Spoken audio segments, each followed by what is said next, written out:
Hello everyone, welcome back to the channel for another unboxing video. Today we're looking at the J-31 by Air Force One. This is the first Air Force One model that I've bought. I don't really know what to expect quality wise.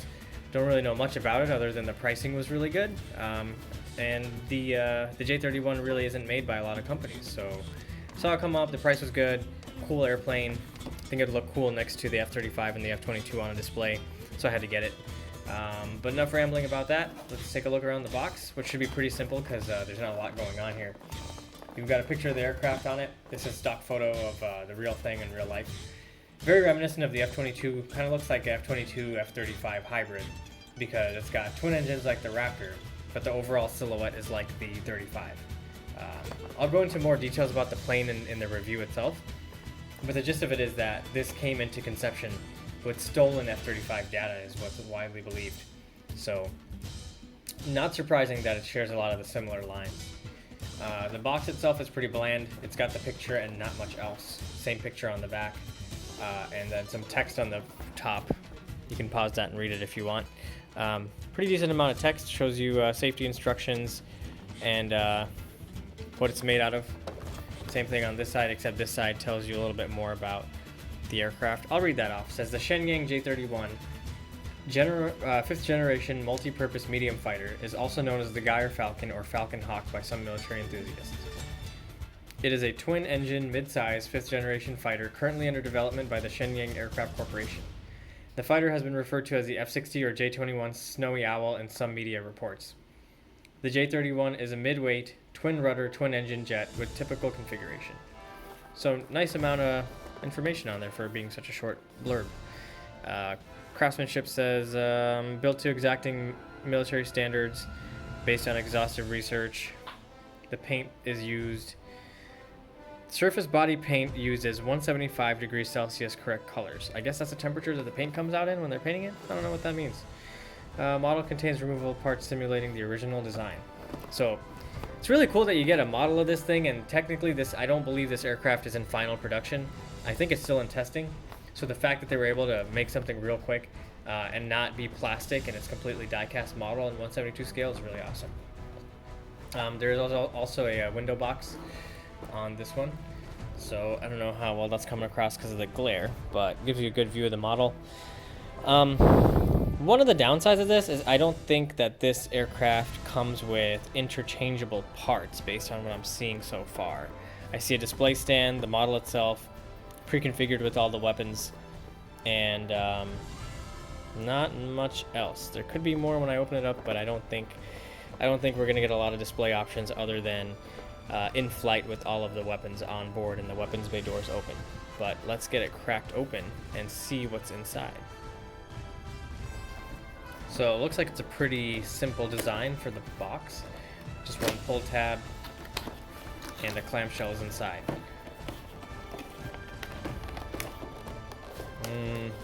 Okay, maybe I spoke too soon with being simple. A lot of these models are really tightly packed in here. It's usually because of the cardboard that's grabbing up against the sides. There we go, it's starting to come out. There's the jet itself. Put this box to the side real quick, and I'm gonna grab my platform. I always do this just to make sure that the bottom of the model doesn't get scratched up. So we got the platform ready to go. Opening up the top clamshell now. And let me take a quick look before I show you guys what's inside here. Looks like one model. Yeah, not really any accessories in here other than the display stand. Let's get the stand out of there first. Nice weight on this, very solid. One solid piece, and it'll keep the aircraft hopefully pretty secure. And there's the piece that will grab on, 2 little slots and tabs, and a wing nut at the bottom. I think that's gonna be for assembly. I think you probably have to take this off, and then I think you screw it back on. Yep, just like so. Sorry I'm doing this live. Usually I like to do this after, but it looks simple enough that I could catch it on video. All right, there we go for that. Now for the main piece. Oh, that comes out of there super easy. I was expecting to have to fight with this because a lot of aircraft that are in die-cast, you'll have the plastic packaging with little blisters on it that kind of grab it and secure it in place, and then you gotta really wrestle the plane out of there and kind of risk breaking stuff. But not with this. Comes right out super fast. And taking a look around, that is really well done. I do wish that the cockpit opens pretty easily. I normally like to keep cockpits closed on my models, but this one looks like that's not going to be the case because this opens up super easy. Nice amount of details, pretty clean with the tampografts and markings. I'm not super familiar with the real aircraft, so I don't know how accurate the paint scheme is, but there's not a ton of like tampograph details such as warning signs and all that on here. Armed to the teeth though. You can see what I mean about the canopy being a little loose. But very nice model. I don't want to ramble too much because this isn't the full review video, just an unboxing, but I think the gear should be able to support this thing on its own. Let's see if that works. Yeah, the gear's already installed, pre-installed. Very cool.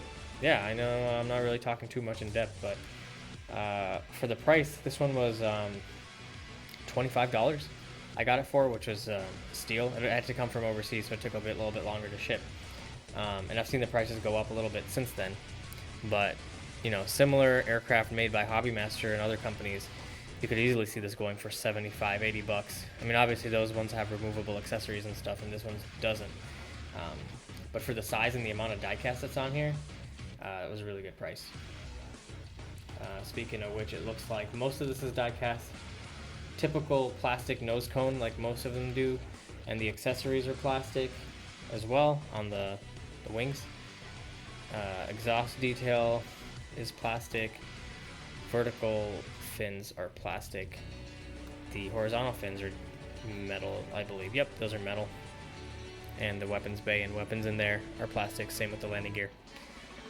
But very cool first impressions overall. I like this jet a lot. I do wish that the weapons bay could be closed up because all my other 5th generation aircraft that I have are closed and this one isn't, so it's going to contrast a little bit when you're displaying them all together if you're someone who likes to keep all your planes in the same configuration. So it might be a little bit tougher to make your display perfect. Oh, sorry about that. I got a phone call midway there. Not sure where the video cut off, but as I was saying is since you can't put this aircraft into a clean configuration and all the landing gear's down and the weapons are on here, if you display it next to F-22 or F-35, other 5th generation platforms, it's gonna stand out a little bit just because everything's open and all the internals are exposed. So I mean, it's not a con per se, because I bet you could modify this if you wanted to and take everything apart and super glue it and shut, but out of the box it's definitely not going to be coming with any accessories to do that. So we'll talk about more of that in the review, but that's one of my first impressions of the jet.